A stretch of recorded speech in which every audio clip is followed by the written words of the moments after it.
السلام عليكم ومرحبا بكم في قناة هانم. أريد أن أشكر الجميع على متابعة القناة.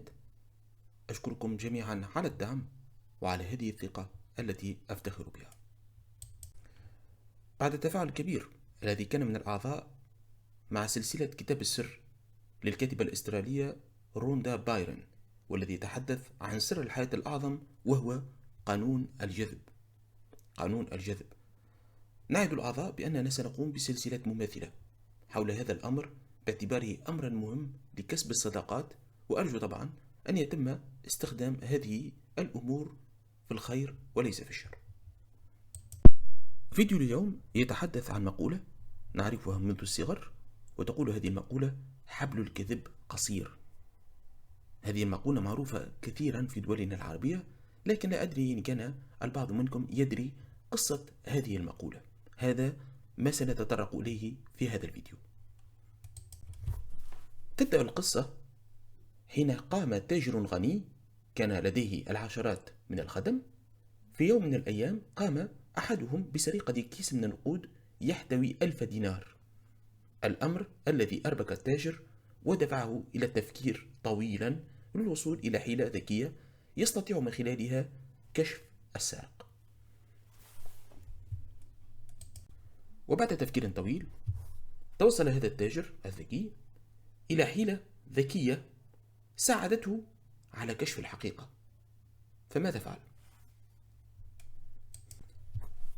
قام هذا التاجر بتقديم حبل طوله نصف متر إلى كل خادم من العشرة خدم، ثم قال لهم: إن سارق النقود الحبل الذي أعطيته إليه سوف يطول ب10 سنتيمترات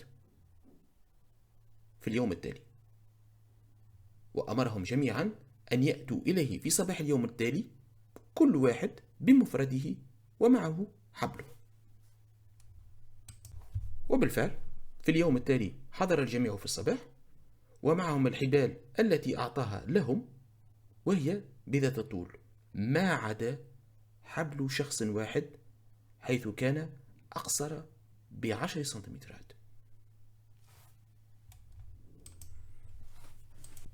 وطبعا هنا انكشف أمر هذا السارق، والذي قام بقص 10 سنتيمترات من الحبل الذي أعطاه له التاجر، حيث أنه اعتقد فعلا لغبائه أن الحبل سيطول 10 سنتيمترات كما قال التاجر مسبقا.